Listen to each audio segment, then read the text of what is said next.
Hey everybody, I'm Tom Vasel. Welcome to a look at another board game shelf in the Dice Tower library. This is rack 8, and this is my old games rack, or sort of old games, the classics here.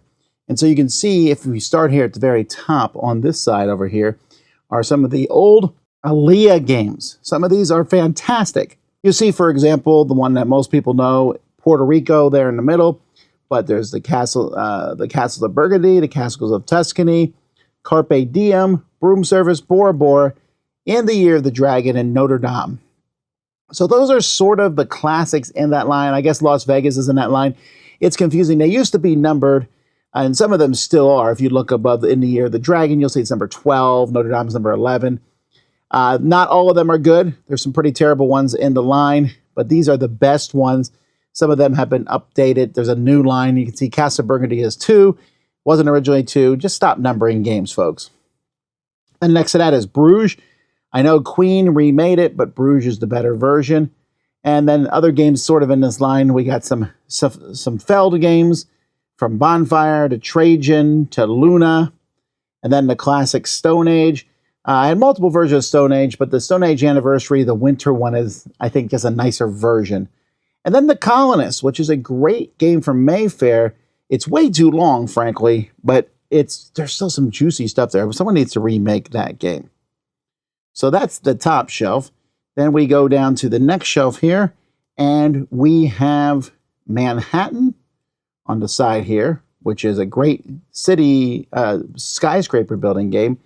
Then we have the Manhattan Project, which has nothing to do with Manhattan, but I thought it'd be funny to put them next to each other. And Energy Empire, 2 great Manhattan Project games. There's actually several games in that line, but these are the 2 best ones. Then R.I.P. Tasty Minstrel Games, but they had some really good games, and this line was pretty amazing. From Homesteaders, Gold West, Pioneer Days, Old West Empresario. Sort of kind of a Western theme they have going on there. My favorite of this line is probably Pioneer Days, as you're trying to get people across, and I just, overseas, and I like that a lot. Then next to that, we have Porto Cathargo from Iron Games, Mogul, which is a very underrated train game, Louis XIV, which I really hate this game, but I know some people like it, from Rudiger Dorn, Anchors Away. This is kind of a weird game from Z-Man that, almost plays real time. It's in here because I think it's a neat game, but I don't think it's ever checked out. Same as Heroes Welcome, which is you're making, it's a good pencil first game in which you're trying to, gear up people as they go into dungeons. World Fair, 1893. Brick and Mortar is a great economic game. Baron Park is a good tile laying game. St. Malo, a good roll and write game. And Cacao, another good tile laying game. There's a lot of games here you say, oh, you're saying all these games are good, but it really is the truth of it. They're just fantastic games. So let's see here. Now looking at the next shelf. So the Rosenberg games, some of the most popular games, Hallertau, Newsfjord, Caverna, Agricola, Orin Labora, At the Gates of Loyang, Feast for Odin, with its expansion, La Havre, and Glass Road, and then his tile laying games over here, New York Zoo, Spring Meadow, Indian Summer, Cottage Garden. This is a hard row if we were like, say, what do you cut? In fact, if you notice, some of his games got pushed down to the next shelf, Fields of Varro and Ottawa.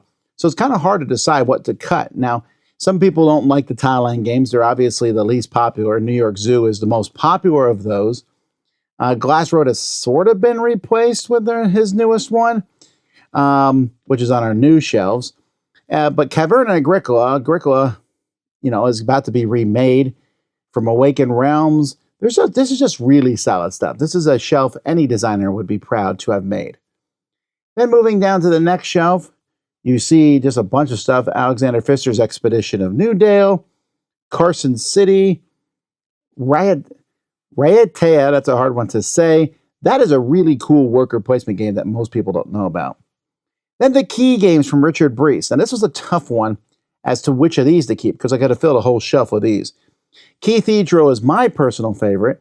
Keyflower is the most well-known. And then I kind of just threw a couple more in Keeper and Keyflow. Also Inhabit the Earth, which does not look like the rest of his games, but it's a solid game about kind of evolution and having different animals, even if it does have a terrifying cover. Trois is next to that, popular game. Barrage, a mean worker placement game. And First Class, a good game about trains from Z-Man. Council of Shadows, which is a game from Alea that a lot of people don't know about, and I guess it should be up on the Alea shelf with everything else. A space game with some interesting area control. And then finally here at the bottom, we have Golem. And next to Golem, we have the two Marco Polos, the first and the second.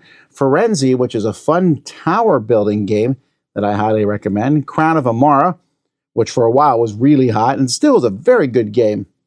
And then we got some of the, we got the Horseless Carriage, Antiquity, and Indonesia. We have these splatter games down here. They don't get played a ton, but the people who are fans of them really like them. And I have the ones that are considered to be the best. Roads and Boats is also on this list, but it's a weird shape, so it's somewhere else. And then, of course, the one that most people like, Food Chain Magnate and its expansion. In between those, we have the Funky Patch History. If you want to play a historical game about laying tiles down, that's worth checking out. Last Will, a fun game about, well, basically spending all the inheritance. It's Brewster's Millions as a Euro game. Murano, which is a game I very much enjoy with a giant rondelle. Hansa Teutonica, Chris and Wendy like that one a lot. And Union Stockyards, which is a game that does not look very flashy, but is a fun little economic game. So let's take a look at my favorites here on each of these shelves. Top shelf is, that's interesting. Probably Puerto Rico. Got to give it to the classic there. And then the next shelf, I think I'm going to go with another classic, Manhattan. It's just a great tower building game. On the next shelf, it's pretty simple for me here. It's Le Havre. Even though Cavern is on the shelf, Le Havre is my favorite Rosenberg game at the moment. Then down on the next shelf, here it's a little trickier, but I think I'm going to give the nod here to Carson City. It is a fun worker placement game where you get to fight other people's workers. And then finally on the bottom, Last Will. Last Will has some really cool ideas in it, and it's just a fun theme. So there you go, folks. That is Rack 8 of the Dice Tower Library. What's your favorites? Let me know in the comments. I'm Tom Vasel. We'll see you next time.